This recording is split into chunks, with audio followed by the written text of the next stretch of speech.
866 श्वेत पर्वत श्रृंखला में रश्मि और चंद्रिका का युद्ध इस संसार के शिखर स्तर के क्षमतावानों का टकराव था। इसकी तीव्रता इतनी थी कि अमर और गौरव किसी भी कीमत पर इसमें हस्तक्षेप नहीं करना चाहते थे। इसलिए वे तुरंत आगे बढ़े और युद्धमोहन के लिए रास्ता खोलना चाहते थे।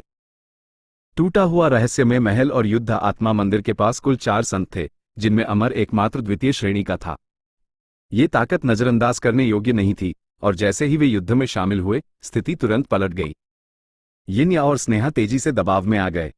5 बनाम 2, यहां तक कि जब यिन्या और स्नेहा दोनों ने अपना राक्षस देवता रूप धारण कर लिया था, तब भी वे खतरे में थे। पवित्र स्वामी, क्या आपको मेरी सहायता चाहिए? जितेंद्र ने धीरे से पूछा। जरूरत नहीं, अर्जुन ने सिर हिलाया। इस तरह के युद्ध में जितेंद्र ज्यादा फर्क नहीं कर सकता था। अर्जुन अभी कार्रवाई करने की योजना बना रहा था, लेकिन कुछ महसूस करने के बाद उसने महसूस किया कि यह आवश्यक नहीं था। दूरी से 2 आकृतियां तेजी से आ रही थी। ये कोई और नहीं बल्कि मोहिनी और हरमोहन थे, जो सफलतापूर्वक अपना रास्ता तोड़ चुके थे। पूर्व की ऊर्जा बर्फीली ठंडी थी, जबकि बाद वाले की ऊर्जा अत्याचारी थी। वे अभी तक नहीं पहुंचे थे, लेकिन उनकी ऊर्जा पहले ही दुश्मन क्षमतावानों पर दबाव डाल रही थी, जिससे यिन्या और स्नेहा दोनों भयानक ढंग से मुस्कुराए और बेतहाशा जवाबी हमला किया। शुद्ध सफेद हिम पर्वत श्रृंखला का कई किलोमीटर त्रिज्या वाला क्षेत्र अब काले राक्षसी ऊर्जा से ढक चुका था। शियू शियू शियू, विनाशकारी शक्ति से भरे बर्फ के कांटे क्षितिज से अमर, गौरव और अन्य मानव संतों की ओर उड़ रहे थे। आने वाले संकट को भांपते हुए अमर और अन्य सभी जल्दी से बचने की कोशिश करने लगे, लेकिन नीचे उनके नीचे काले सायों से अनगिनत अजीब हाथ ऊपर उठे और उन्हें उलझा लिया। एक भूत की तरह हरमोहन ने उनके बीच की दूरी को तेजी से कम कर दिया था और इन बंधनों को सायों से बुलाने के लिए एक उत्कृष्ट तकनीक का इस्तेमाल किया, जिससे दुश्मन की हरकतें बाधित हो गईं। अचानक इस समन्वित हमले का सामना करते हुए अमर, गौरव और अन्य तुरंत परेशान हो गए। अमर को छोड़कर, जिसकी ताकत थोड़ी अधिक थी, अन्य मानव संत राज्य के स्वामी सीधे वार झेल चुके थे और गंभीर रूप से घायल हो गए थे। वे खत्म हो गए हैं, अर्जुन ने ठंडेपन से कहा। अब उस युद्ध पर ध्यान नहीं दे रहा था और इसके बजाय ऊपर आकाश में हो रहे युद्ध पर ध्यान केंद्रित कर रहा था। वहां चंद्रिका और रश्मि के बीच युद्ध अत्यधिक उग्र स्तर पर पहुंच गया था। बाद वाली ने अपनी एकाग्रता में ढील के कारण थोड़ा नुकसान झेला था, लेकिन ध्यान केंद्रित करने के बाद वह अपना बचाव करने में सक्षम हो गई थी। ये दोनों सुंदर महिलाएं अपनी प्रतिस्पर्धा में गतिरोध पर पहुंच गई लग रही थी। इन 2 शिखर स्तर के स्वामियों के युद्ध से शक्तिशाली ऊर्जा कंपन फैल रही थी, जिससे उनके आसपास का संसार कांप रहा था और चरमरा रहा था। उन कंपनों के तहत अर्जुन को लगा जैसे आसपास का स्थान ढहने के कगार पर है। अर्जुन का दिल इस शीर्ष स्तरीय युद्ध को देखते हुए धड़क रहा था। वह अपना पूरा ध्यान इस पर केंद्रित कर रहा था, इससे उपयोगी अंतर्दृष्टि निकालने की कोशिश कर रहा था। हालांकि उसकी निराशा के लिए रश्मि को अब कोई प्रेरणा नहीं दिख रही थी और वह बस चंद्रिका के हमलों से बचाव करने और अपना बचाव करने का प्रयास कर रही थी, बजाय इसके कि जीत की तलाश करे। जब रश्मि ने देखा कि मोहिनी और हरमोहन आ गए हैं, तो लड़ने की उसकी अंतिम इच्छा गायब हो गई। ठंडी चांदनी के नीचे एक जोरदार धमाका हुआ और दोनों महिलाएं अलग हो गईं। अब 1000 मीटर की दूरी पर अलग होकर दोनों सुंदर महिलाएं गंभीर अभिव्यक्तियों के साथ एक दूसरे को घूर रही थी।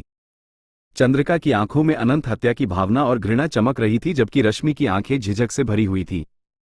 प्राचीन राक्षस कबीला राक्षस जाति के सभी सदस्यों के लिए एक पौराणिक अस्तित्व था। चंद्रिका केवल द्वितीय श्रेणी की संत थी, फिर भी वह एक राक्षस जनरल के साथ बराबरी से लड़ सकती थी।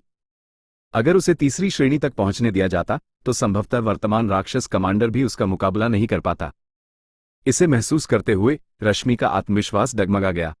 वो सोच रही थी कि क्या उसे इस पौराणिक कबीले को अपना दुश्मन मानना जारी रखना चाहिए, और चुपके से ताबूत ढोने वाले व्यक्ति को मारने पर पछता रही थी।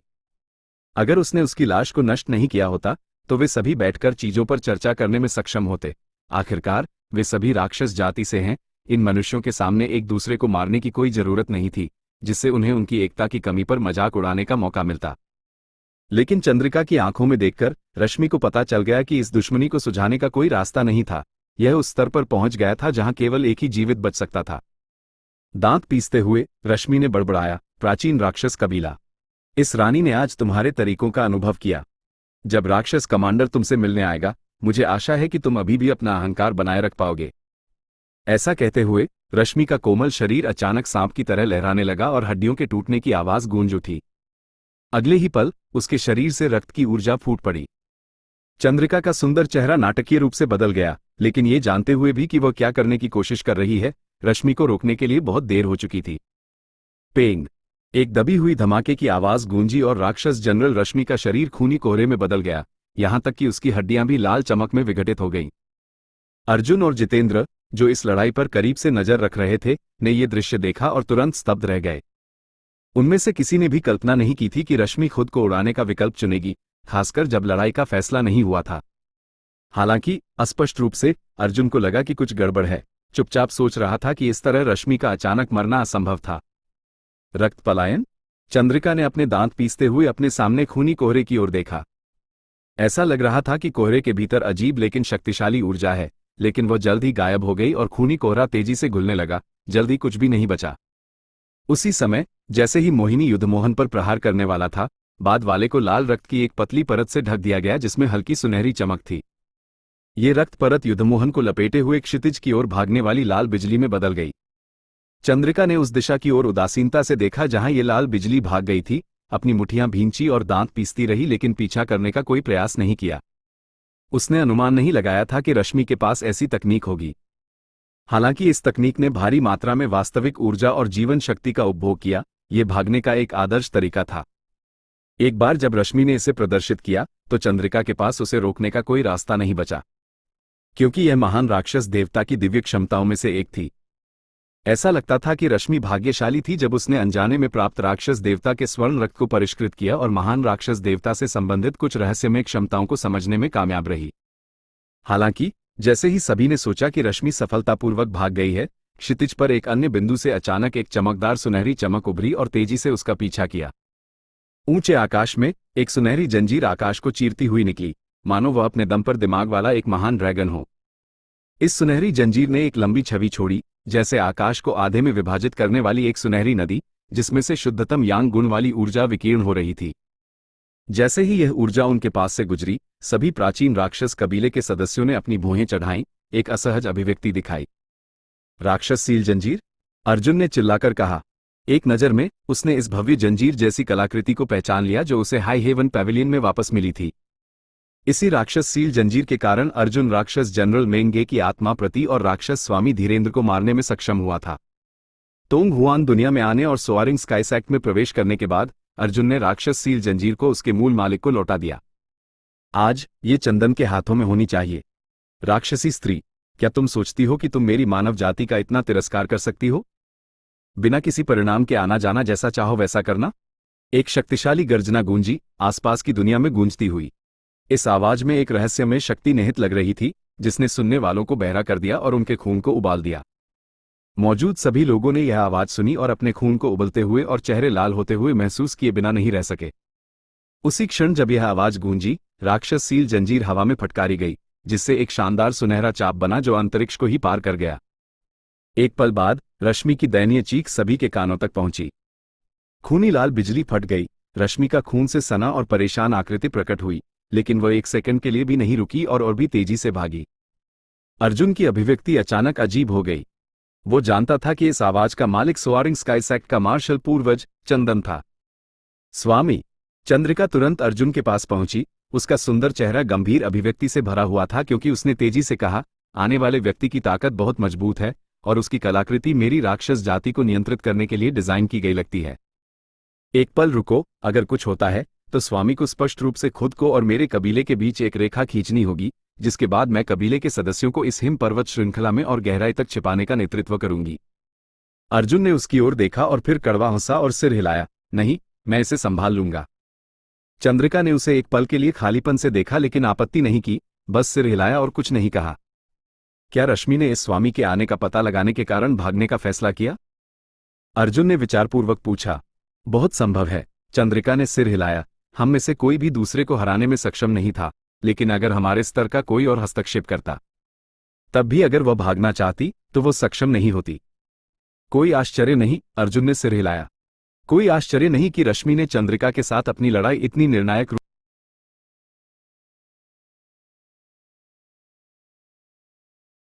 रूप से तोड़ दी और भागने के लिए ऐसी गहन दिव्य क्षमता का प्रदर्शन किया। मूल रूप से वह आने वाले खतरे से अवगत थी। ऐसा लगता है कि इस महिला की सूंघने की क्षमता काफी तीव्र थी। ठीक है, मेरा मानना है कि तुमने अभी रश्मि द्वारा उपयोग की गई विधि को रक्त पलायन कहा, क्या तुम इससे परिचित हो? अर्जुन ने भुएं चढ़ाते हुए पूछा। अगर मैं गलत नहीं हूं तो यह महान राक्षस देवता की दिव्य क्षमताओं में से एक होना चाहिए। चंद्रिका ने धीरे से सिर हिलाया, फिर जल्दी से आश्वस्त किया, इस पर ईर्ष्या करने की कोई जरूरत नहीं है स्वामी। जब आपके भीतर का राक्षस देवता स्वर्ण रक्त एक निश्चित सांद्रता तक पहुंच जाएगा तो आप स्वाभाविक रूप से इसे समझ पाएंगे। मैं ईर्ष्या नहीं कर रहा, बस उत्सुक हूं, अर्जुन मुस्कुराया।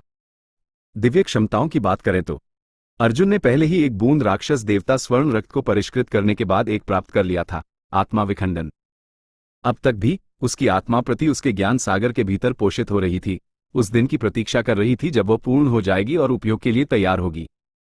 हालांकि यह एक आश्चर्य था कि रश्मि ने महान राक्षस देवता से संबंधित इस दिव्य क्षमता को समझ लिया था। रश्मि के भागने के बाद अमर और गौरव ने और कोई प्रतिरोध करने की हिम्मत नहीं की। उन्होंने अपने सभी अधीनस्थों को एक स्थान पर इकट्ठा किया और मोहिनी और उनके आसपास के अन्य राक्षस संतों की ओर सतर्कता से देखा। वे इस बार रश्मि के साथ अंतहीन हिम पर्वत श्रृंखला में आए थे, ये सोचकर कि उन्हें एक बड़ा समर्थन मिल गया है और उन्हें 9 हेवंस होली लैंड से बदला लेने की चिंता करने की जरूरत नहीं होगी। लेकिन चीजें वास्तव में इस दयनीय स्थिति में विकसित हो गई। पिछली बार जब उन्होंने 9 हेवंस होली लैंड पर हमला करने के लिए सेना में शामिल हुए, अर्जुन राक्षस जाति के महान वरिष्ठ को उसकी मदद के लिए मनाने में सफल रहा, जिससे उनमें से प्रत्येक संप्रदाय को गंभीर नुकसान हुआ। इस बार अर्जुन ने एक और बड़ा कारनामा किया था, किसी तरह राक्षस जाति के इन शक्तिशाली लोगों की भर्ती कर ली, जिनमें से एक राक्षस जनरल के साथ भी बराबरी से लड़ने में सक्षम था। प्रत्येक एक पागल व्यक्ति था जिसके साथ तर्क या सौदेबाजी नहीं की जा सकती थी। इस समय अमर, गौरव और अन्य मदहोश हो गए थे, यह महसूस करते हुए कि जितेंद्र उनसे कहीं अधिक दूरदर्शी था। अपने दिल में घबराहट महसूस करते हुए अमर ने वास्तव में अपने चेहरे पर कुछ नहीं दिखाया, क्योंकि उसने चिल्लाकर कहा, मेरी मानव जाति का स्वामी आने वाला है। अगर तुम राक्षस अभी नहीं भागे तो कब भागोगे? अध्याय 867। जब उन्होंने रश्मि को सुनहरी जंजीर से घायल देखा तो अमर और अन्य ने आखिरकार उम्मीद देखी। वे चुपचाप सोचने लगे कि जैसे ही यह मानव जाति का श्रेष्ठ योद्धा आएगा वे बच जाएंगे। ठीक है, गौरव ने सहमति जताई, हम आपसे दुश्मनी नहीं चाहते, हमें बस उस उल्टा रश्मि ने धोखे से यहां लाया है। हमारे बीच कोई गहरी दुश्मनी नहीं है, तो क्यों न हम यहीं अलग हो जाएं और फिर कभी न मिलें? यह आपके लिए भी सबसे अच्छा समाधान होना चाहिए। लेकिन प्राचीन राक्षस कबीले ने कोई जवाब नहीं दिया। उन्होंने अपना ध्यान अर्जुन पर केंद्रित कर दिया, उसके बोलने की प्रतीक्षा करते हुए। अमर और अन्य ने तुरंत महसूस किया कि यह युवक जिस पर वे कभी तिरस्कार से देखते थे, अब वही उनके जीवन मृत्यु का फैसला करने वाला था। 2-3 साल पहले 9 स्वर्ग पवित्र भूमि में हुए घोटाले के बारे में सोचकर, जहां उन्होंने अर्जुन का महीनों शिकार किया था, डर फिर से उनके मन में उमड़ आया। वे सतर्कता से उसकी ओर देखने लगे, डरते हुए कि इस छोकरे के मुंह से निकलने वाले अगले शब्द उन्हें मारने का आदेश हो सकते हैं। सौभाग्य से वो मानव जाति का श्रेष्ठ योद्धा जिसने अभी रश्मि को घायल किया था, उनकी अपेक्षा से ज्यादा करीब था और तेजी से आ पहुंचा।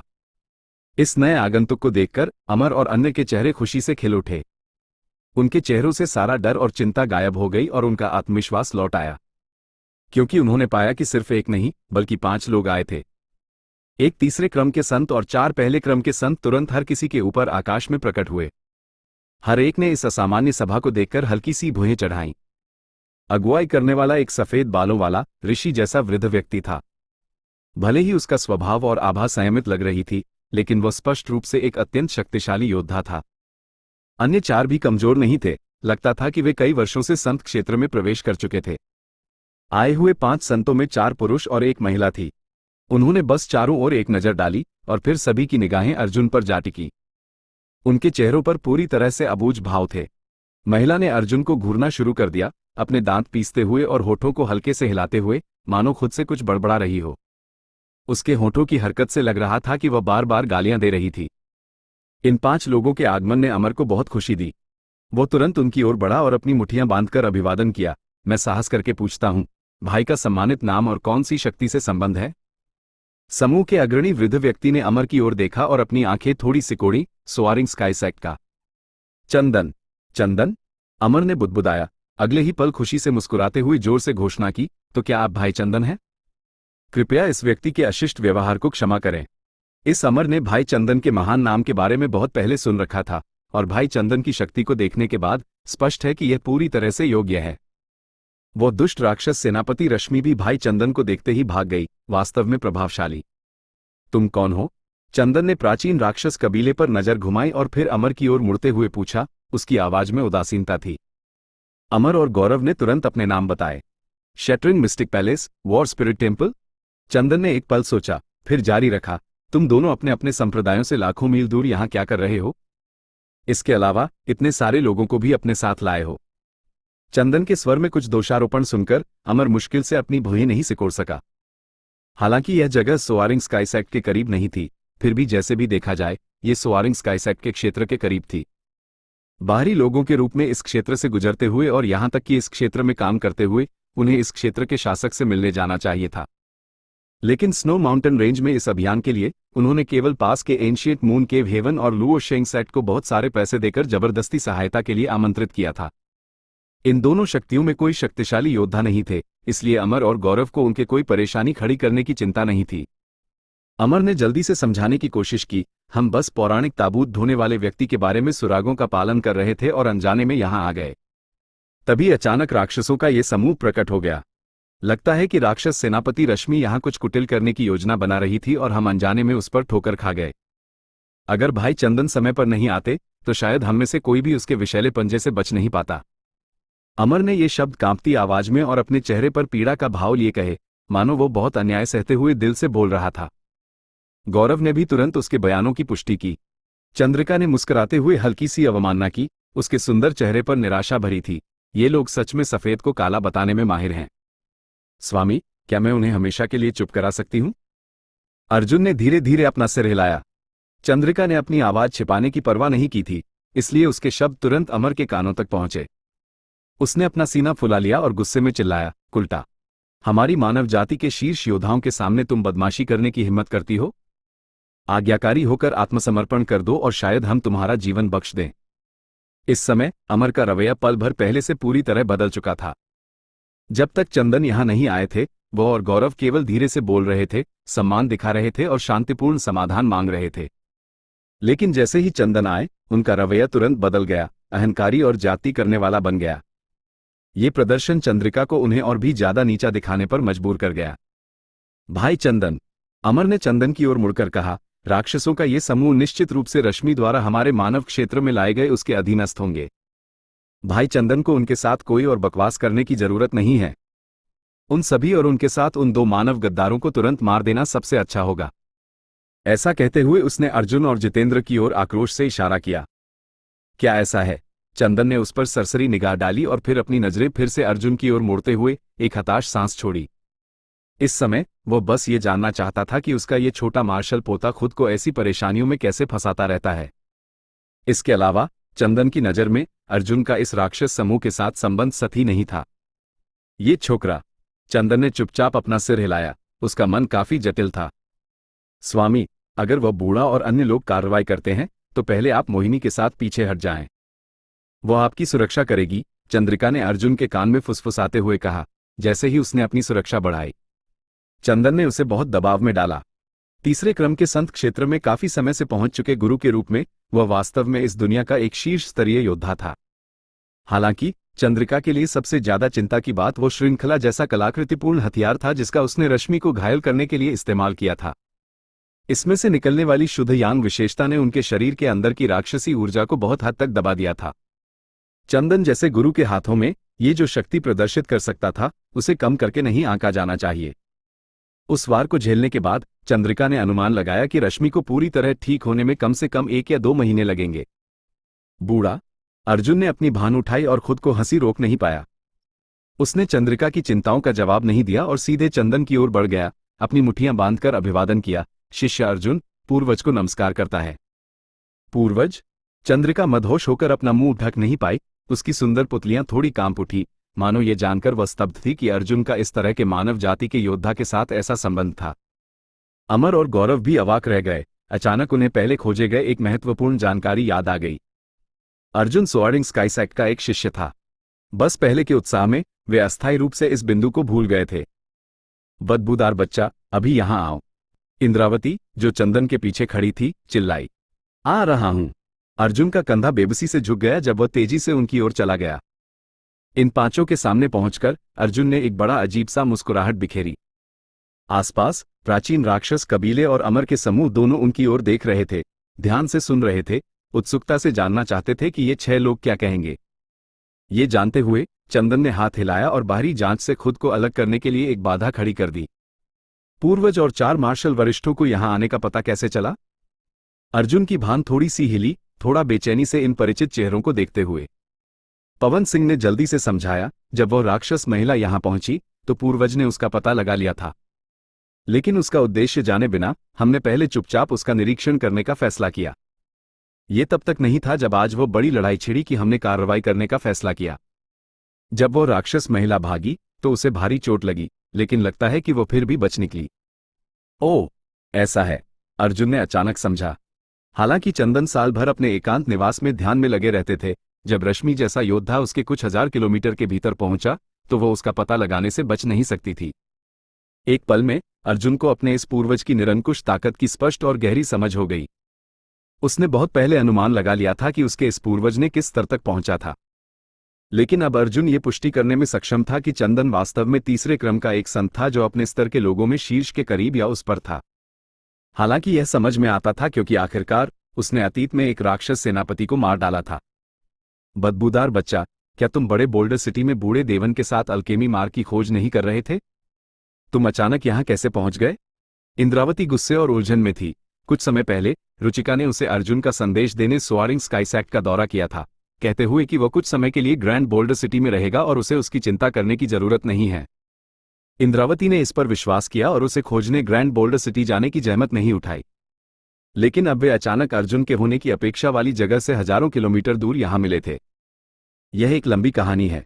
मार्शल भतीजे को कहां से शुरू करना चाहिए? अर्जुन ने गंभीरता से जवाब दिया। बस जितना बता सकते हो बता दो। जो नहीं बता सकते उसके लिए खुद को मजबूर मत करो। ये बूढ़ा गुरु भी काफी उत्सुक है कि यह स्थिति कैसे बनी। चंदन मुस्कुराए क्योंकि उन्होंने अर्जुन से बात की। उनके स्वर में कोई दोष नहीं था। लगता था कि वह प्राचीन राक्षस कबीले के बहुत करीब होने के लिए अर्जुन को डांटने का इरादा नहीं रखते थे। अर्जुन ने उसकी ओर देखा, फिर अपने 3 मार्शल चाचाओं और मार्शल चाची की ओर देखा। उन सभी के चेहरों पर उत्सुकता देखी। हल्के से सिर हिलाते हुए अर्जुन ने शुरुआत की, फिर शिष्य बोलेगा, पूर्वज, मार्शल वरिष्ठों, कृपया बहुत ज्यादा आश्चर्यचकित न हो। हम्फ, तुम हमें क्या समझते हो? क्या तुम्हें लगता है कि हमें आश्चर्यचकित करना इतना आसान है? इंद्रावती ने तिरस्कार से थूकते हुए कहा। मुझे लगता है कि मुझे तोंग हुआन क्षेत्र में आने के कुछ समय बाद से शुरुआत करनी चाहिए। ये कहने में कुछ समय लगेगा। अर्जुन ने इसके बारे में सोचा और उस बिंदु से शुरुआत की जब उसकी मुलाकात रेजिंग फ्लेम सिटी में ताबूत ढोने वाले व्यक्ति से हुई और कैसे उसे पकड़कर एक रहस्यमय छोटी दुनिया में फेंक दिया गया। जैसा कि अर्जुन ने अनुमान लगाया था, जल्दी चंदन और उनके कई मार्शल वरिष्ठों के चेहरे आश्चर्यचकित हो गए।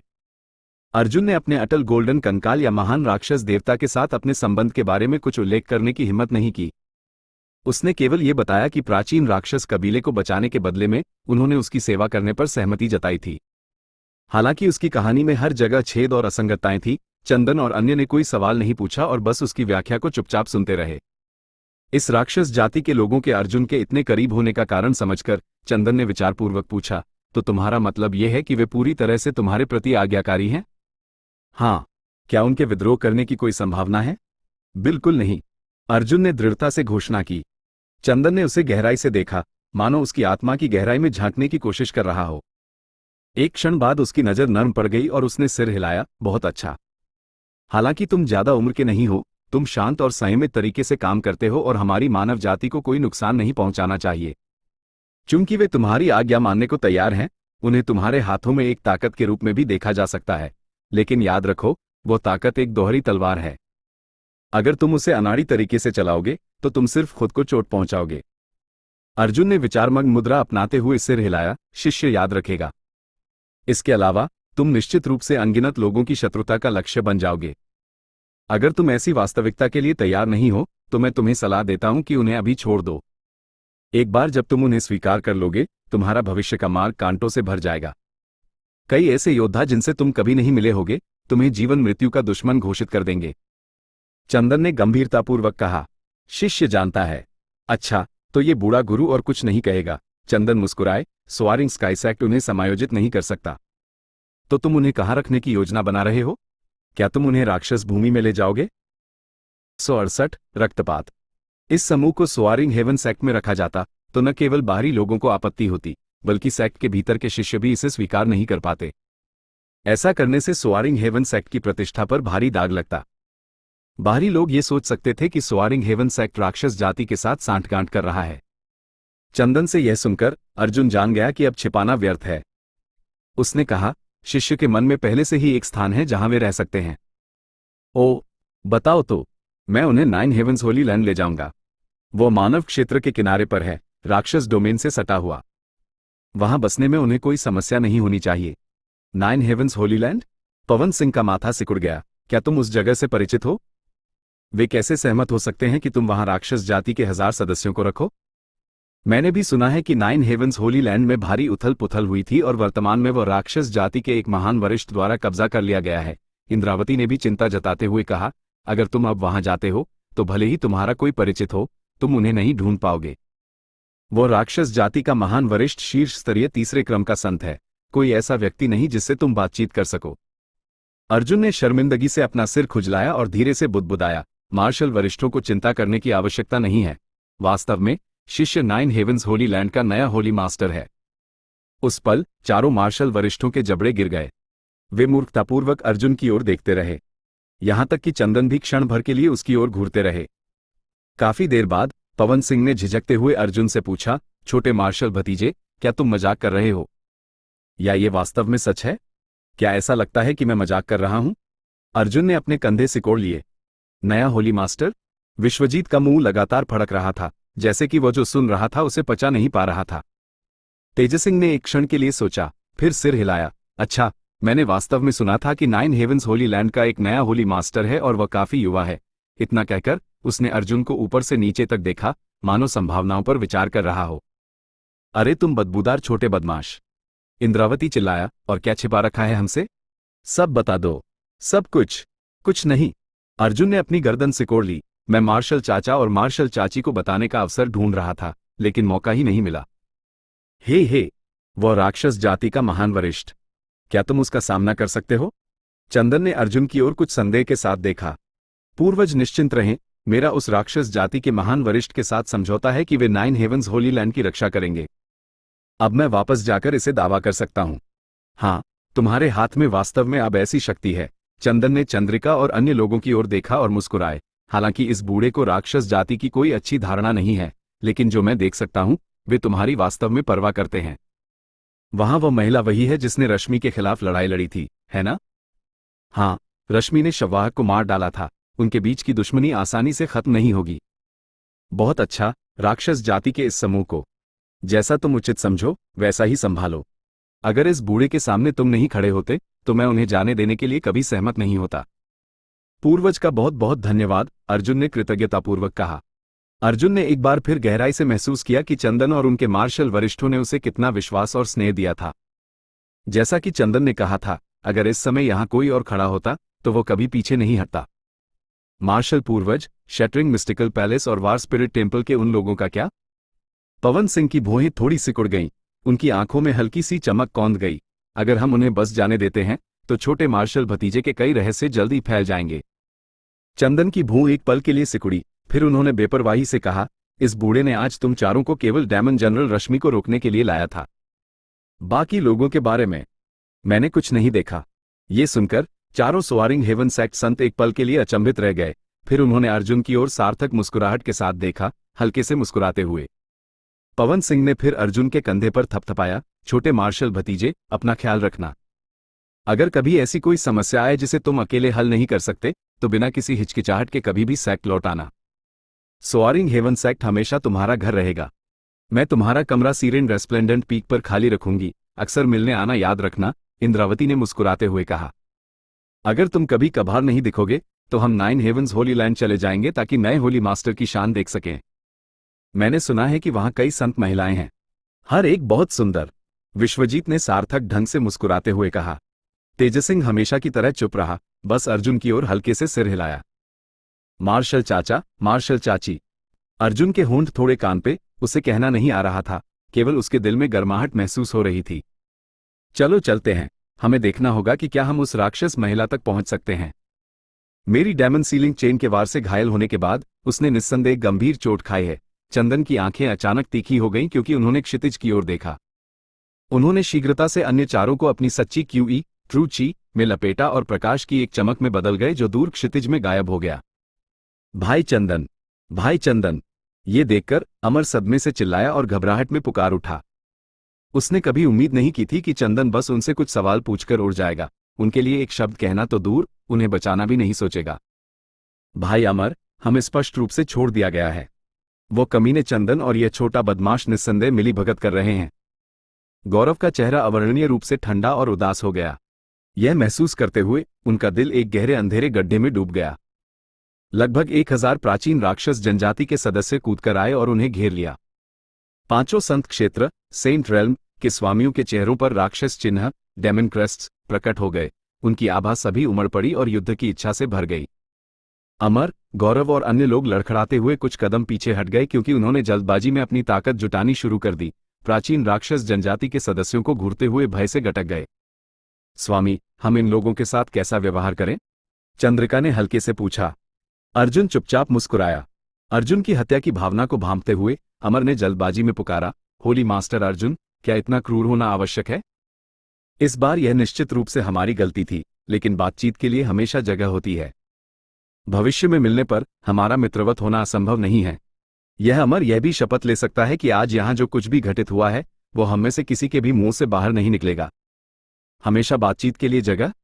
अर्जुन मुस्कुराया, क्या उसकी कोई आवश्यकता है? मुझे लगता है कि आज के बाद हम फिर कभी नहीं मिलेंगे। इतना कहकर उसकी आंखों में एक ठंडी चमक कौंध गई जब उसने निर्णायक रूप से चिल्लाया, मार डालो। 9 हेवंस होली लैंड में संकट के बाद से लोगों का यह समूह लगातार उसके खिलाफ कार्य कर रहा था। अभी कुछ ही क्षण पहले वे काले को सफेद और सही को गलत बता रहे थे।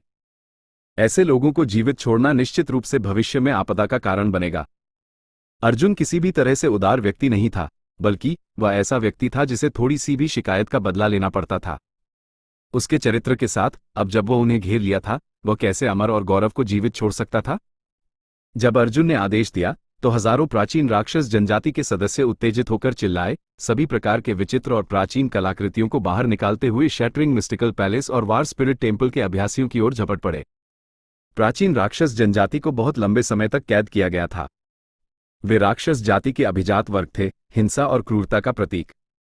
उनका जन्मजात स्वभाव, जो हजारों वर्षों से उनकी हड्डियों में गहराई से दबा हुआ था, जारी करने में असमर्थ, अब अंततः सतह पर आने का मौका मिला था। उनमें से प्रत्येक ने कोई रोक टोक नहीं की, शुरुआत से ही अपनी पूरी ताकत का उपयोग करते हुए शैटरिंग मिस्टिकल पैलेस और वार स्पिरिट टेम्पल के शिष्यों पर सुनामी की तरह टूट पड़े। इन दोनों बलों के 4 संतों पर भी मोहिनी और अन्य प्राचीन राक्षस जनजाति के संतों की नजर थी। मोहिनी और हरमोहन, जो अभी अभी दूसरे क्रम के संत क्षेत्र, सेकेंड ऑर्डर सेंट रेल्म में प्रवेश किए थे, अपने वर्तमान क्षेत्र की समझ को मजबूत करने और सुधारने के लिए एक खूनी लड़ाई की सख्त जरूरत में थे, इसलिए स्वाभाविक रूप से उन्होंने कोई दया नहीं दिखाई। हालांकि अमर भी एक स्थापित दूसरे क्रम का संत था।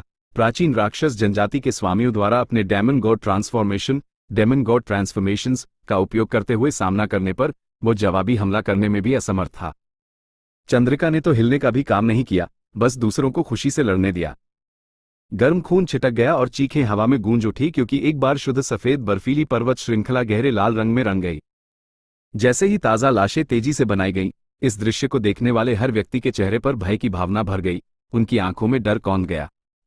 प्राचीन राक्षस जनजाति की निर्दयता ने न केवल दुश्मनों को डरा दिया, बल्कि पास से देख रहे जितेंद्र भी अनजाने में कांप उठे। वे जिस तरह से लड़े वो क्रूरता की परिभाषा थी। भले ही उनका प्रतिद्वंद्वी पहले ही मर चुका हो, वे उसे फाड़ना जारी रखते। कोई भी जो मरा वो पूरे शरीर के साथ नहीं मरा, उनमें से कई को इतने सारे टुकड़ों में फाड़ दिया गया कि उन्हें अब पहचाना भी नहीं जा सकता था।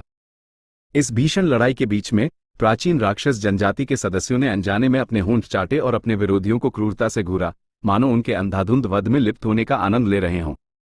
यहां तक कि कुमारी गागी, जो आमतौर पर एक मीठा और हंसमुख चेहरा दिखाती थी, पूरी तरह से एक अलग व्यक्ति में बदल गई लगती थी। उसका सुंदर चेहरा उग्र हत्या की भावना से भरा हुआ था।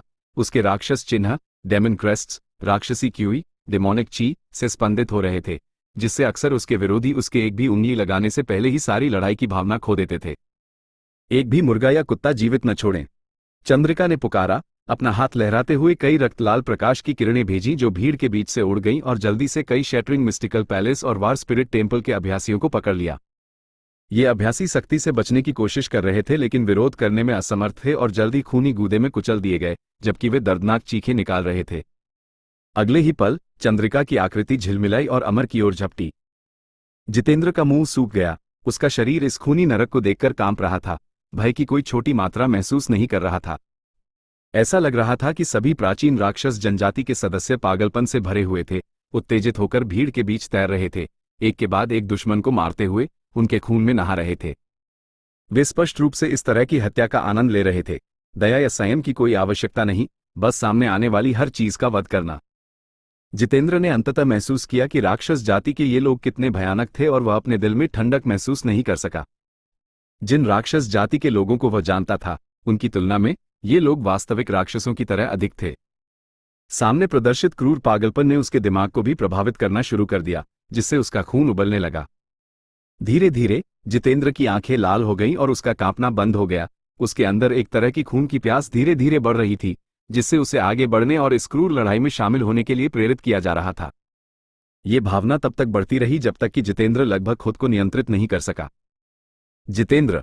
अचानक अर्जुन की चीख उसके कान में गूंज उठी। इस पुकार को सुनकर जितेंद्र का शरीर कांप उठा और स्पष्टता उसकी लाल आंखों में लौट आई। हत्या की प्यास तेजी से फीकी पड़ गई। तेजी से ठीक होते हुए जितेंद्र ठंडे पसीने से तर हो गया और जल्दबाजी में अपनी चेतना की रक्षा की, डरते हुए कि वह फिर से प्राचीन राक्षस जनजाति द्वारा उत्सर्जित आभा से प्रभावित हो जाएगा। बहुत धन्यवाद सर होली मास्टर। जितेंद्र ने जल्दी से अर्जुन को धन्यवाद दिया, अपने दिल में उससे पहले से भी अधिक प्रशंसा करते हुए। ये युवक की खेती, कल्टीवेशन उसके अपने से कम थी, फिर भी इस स्थिति में भी वह पूरी तरह से स्पष्ट दिमाग वाला रह सकता था।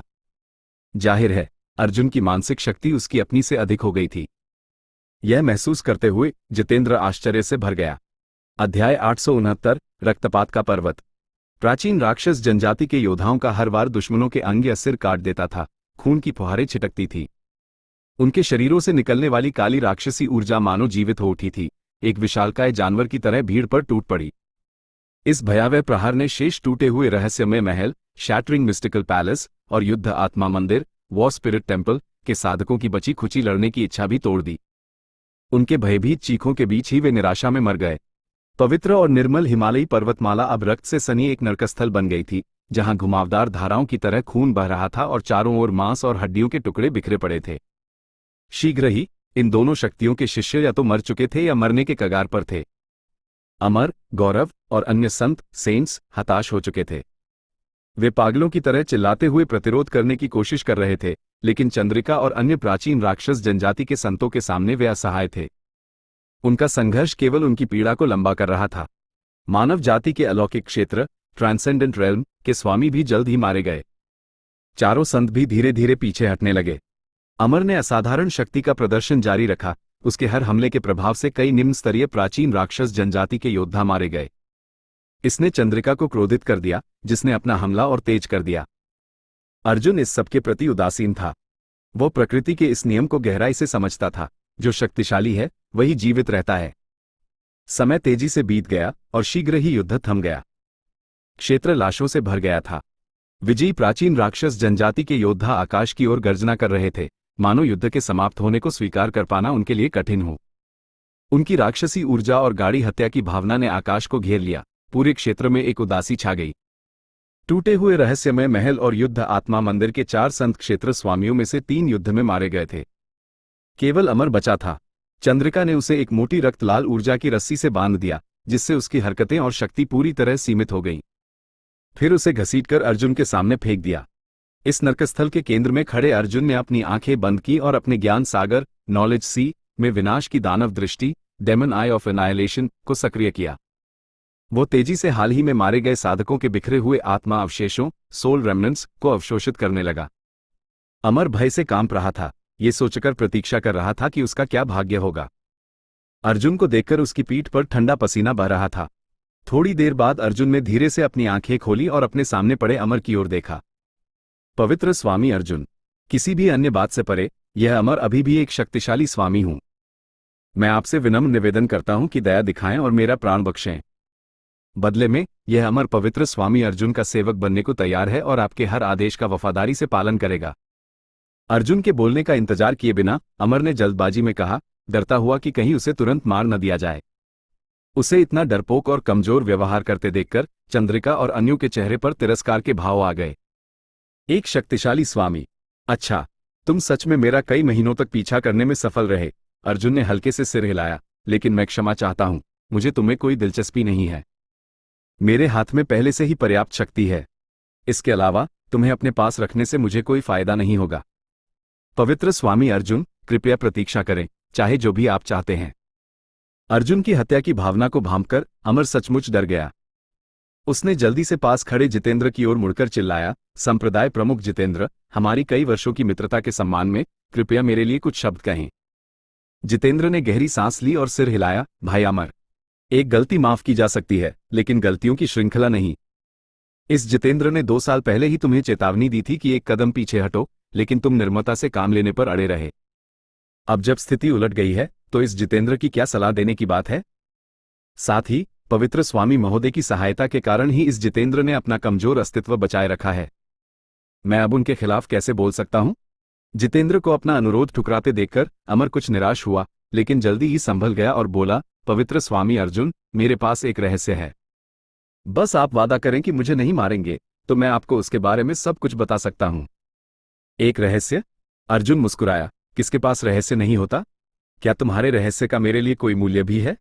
ये रहस्य शायद प्रसिद्ध तारामंडल, स्टारी स्काई से संबंधित है, और मुझे लगता है कि पवित्र स्वामी अर्जुन को इसमें दिलचस्पी होनी चाहिए।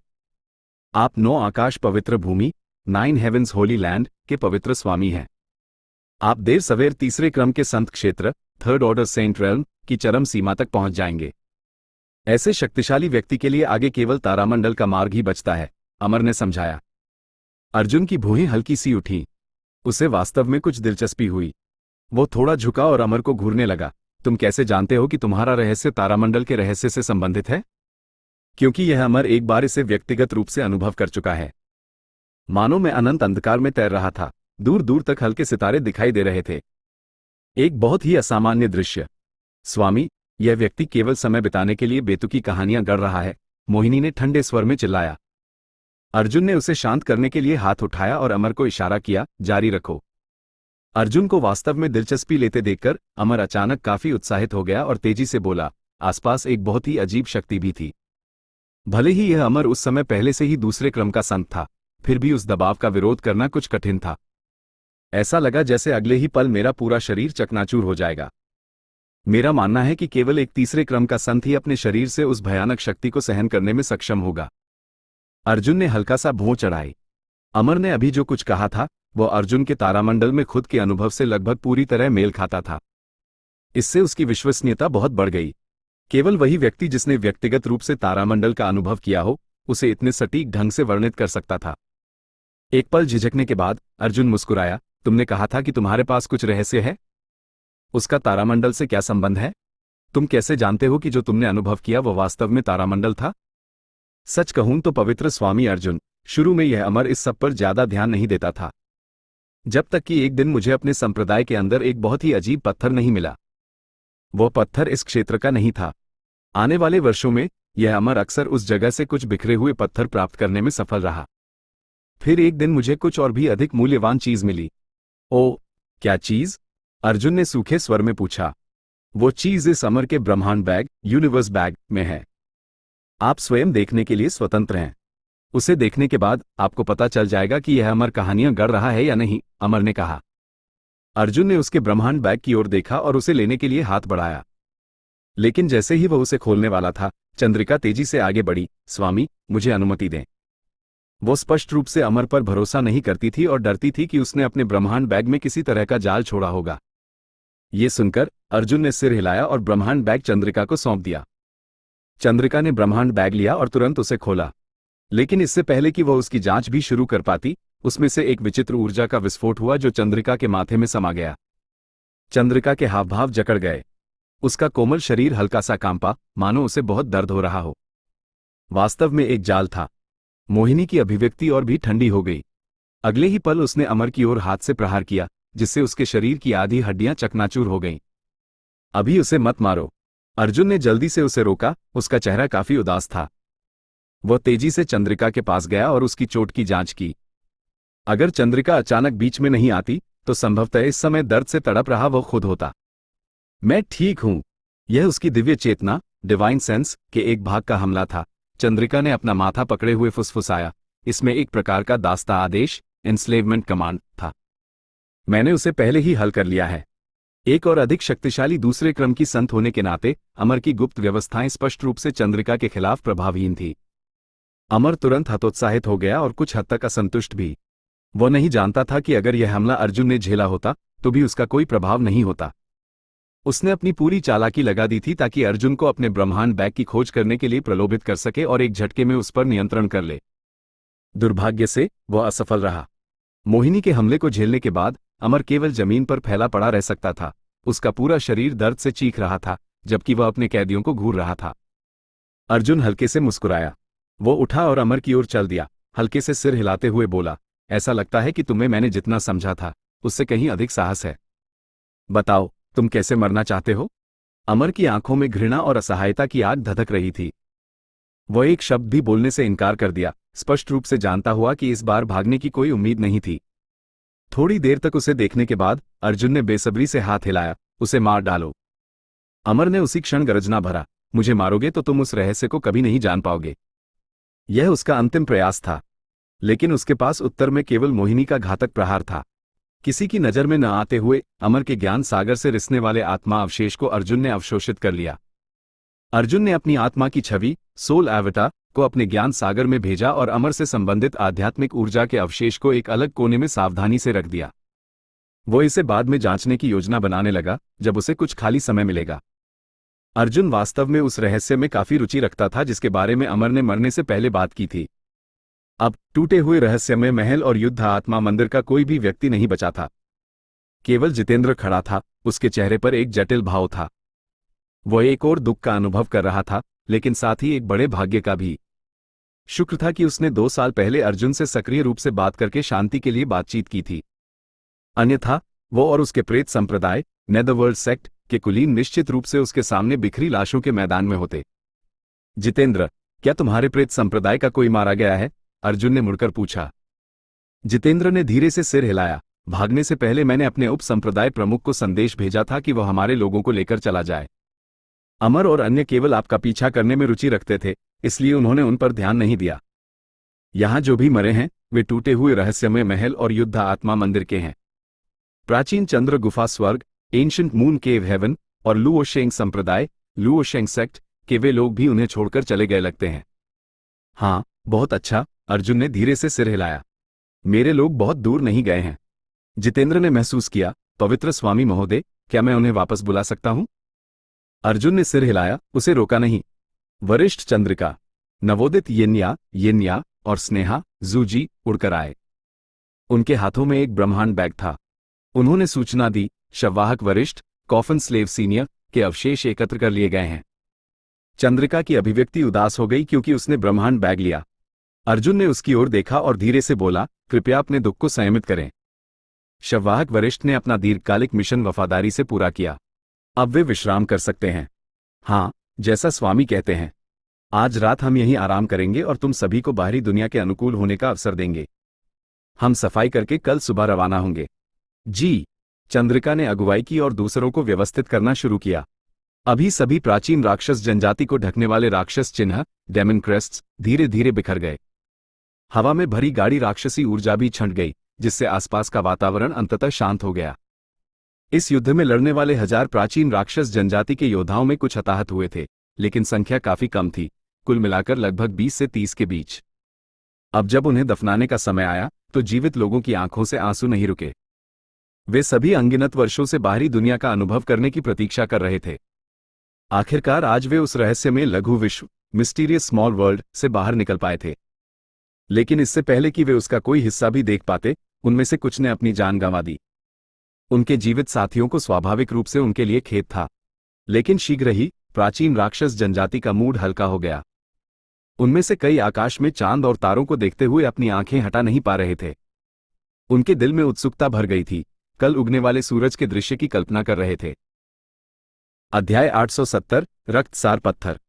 देर रात हिम पर्वत श्रृंखला की हवा असामान्य रूप से ठंडी थी, लेकिन प्राचीन दानव जनजाति के लोग बिल्कुल अप्रभावित थे। उनमें से कुछ तो आधे नग्न होकर बर्फ पर लेट गए थे ताकि इस अपरिचित ठंडक को महसूस कर सकें। किसी समय बर्फ गिरने लगी थी, जिससे आश्चर्य की सिसकियां निकली और प्राचीन दानवों ने गिरती हुई बर्फ के टुकड़ों को पकड़ने के लिए हाथ बाहर कर दिए। बाहरी दुनिया की हर चीज उनके लिए ताज़ा और नई थी। अर्जुन एक तरफ पालथी मारकर बैठा था, पिछली लड़ाई में मारे गए लोगों की आत्मा के अवशेषों को शुद्ध करके अवशोषित कर रहा था और उनकी मार्शल मार्ग तथा स्वर्गिक मार्ग की अंतर्दृष्टियों की तुलना अपने स्वयं के साथ करके उन्हें सूचीबद्ध कर रहा था। स्वामी, चंद्रिका आकर धीरे से बोली। अर्जुन ने आंखें खोली और उसकी ओर देखा। क्या हुआ? मुझे कुछ अजीब मिला है। ओ, क्या? चंद्रिका ने जल्दी से हाथ में रखी वस्तु सौंप दी। जैसे ही अर्जुन ने उसे लिया, उसे अपने शरीर में एक अजीब सनसनी महसूस हुई।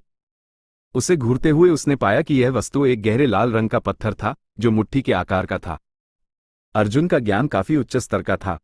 अल्कमी में गहन अभ्यास के कारण वह इस दुनिया के दुर्लभ खजानों, आध्यात्मिक घासों और आध्यात्मिक औषधियों की पहचान करने या कम से कम उनका मूल्यांकन करने में काफी कुशल हो गया था।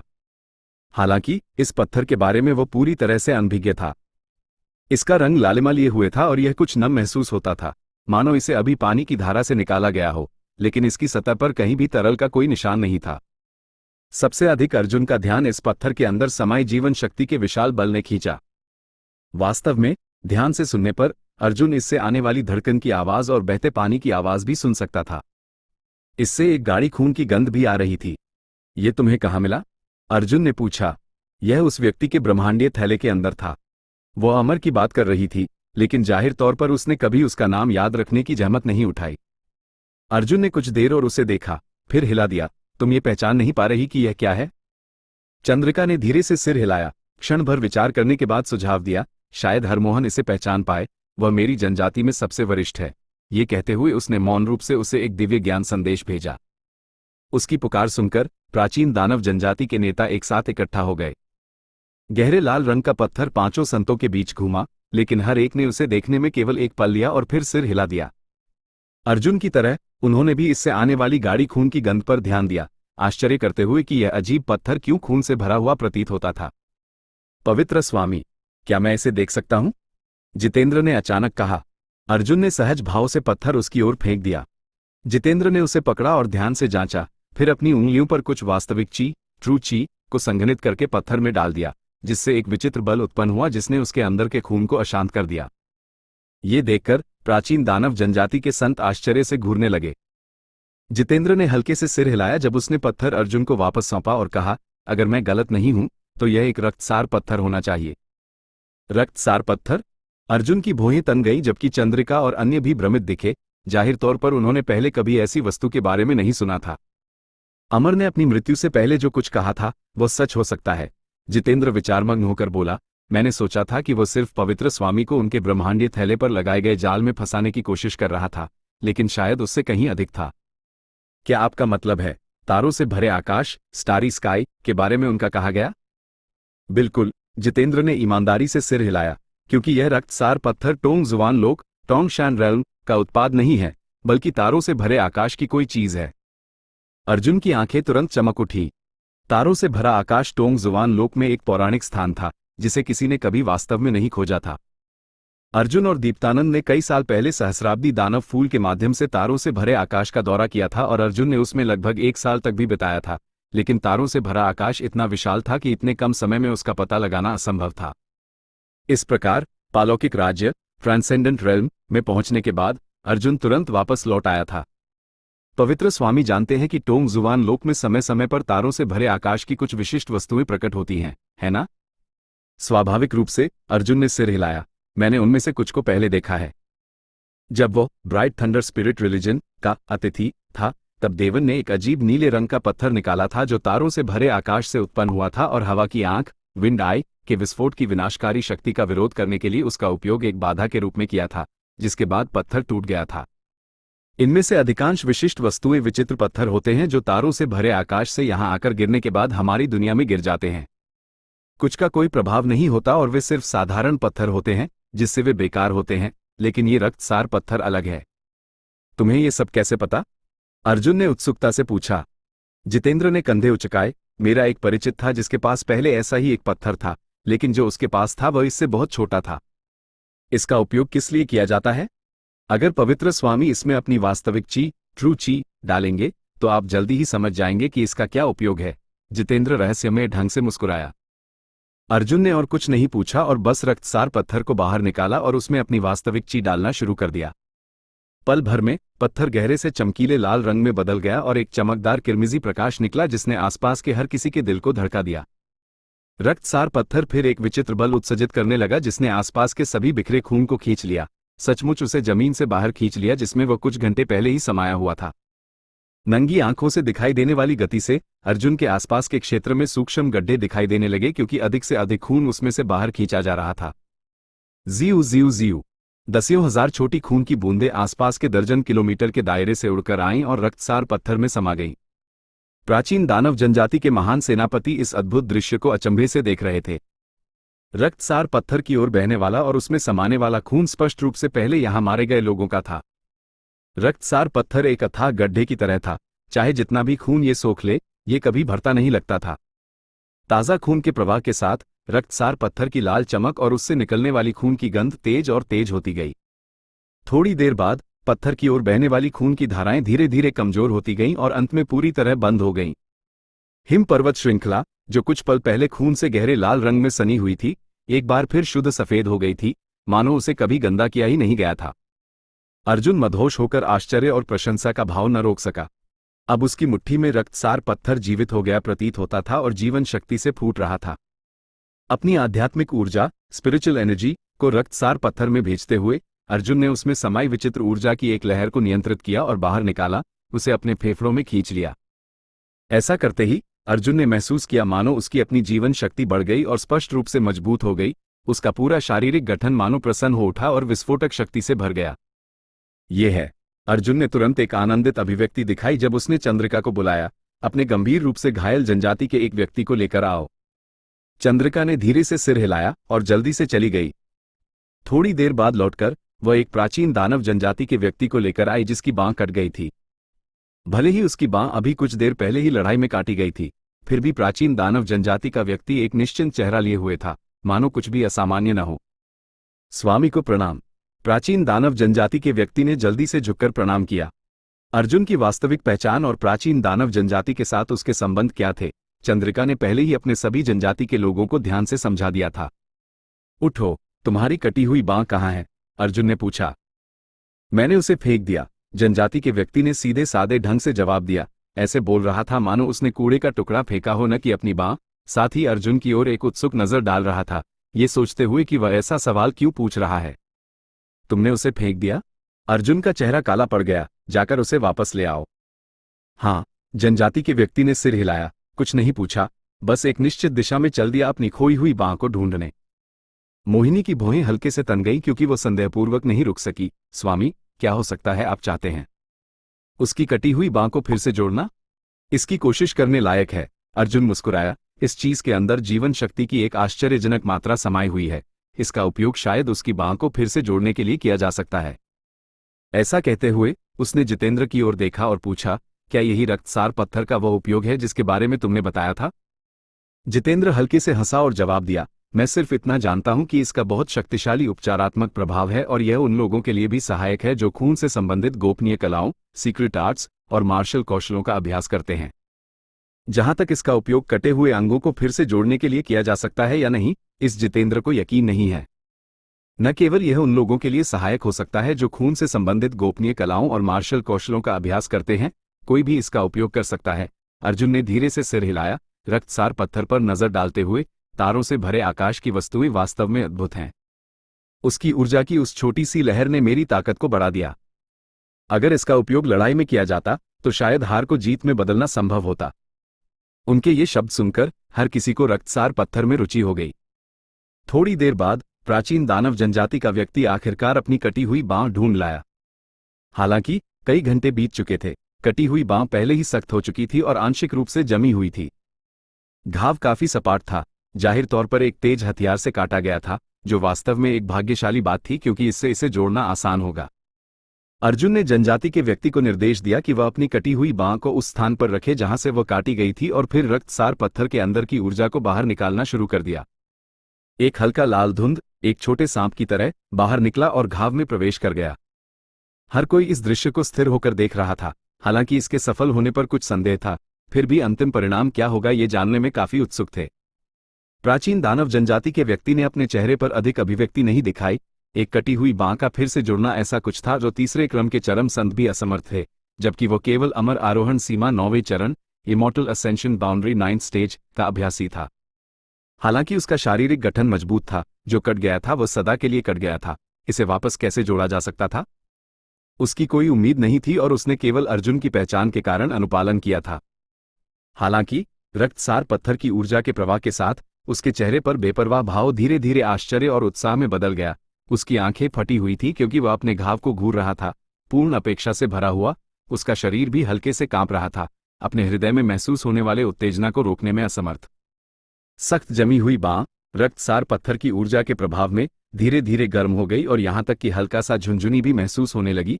उसमें संवेदनाएं धीरे धीरे पुनर्स्थापित हो रही थी। अपना भाग्य आजमाते हुए जनजाति के व्यक्ति ने अपनी उंगलियों को हिलाने की कोशिश की और वास्तव में सफल हो गया। उसकी मध्यमा उंगली बहुत हल्के से झटकी। ये देखकर हर किसी की आंखें चमक उठी क्योंकि उनकी उम्मीदें और भी बढ़ गईं। समय धीरे धीरे बीतता गया क्योंकि अर्जुन प्राचीन दानव जनजाति के व्यक्ति की बांह पर रक्तसार पत्थर से ऊर्जा डालना जारी रखे हुए था। धीरे धीरे घाव ने आंखों से दिखाई देने वाली गति से भरना शुरू कर दिया और आधे घंटे के बाद केवल एक हल्का निशान रह गया और पहले कटी हुई बांह पूरी तरह से फिर से जुड़ गई थी।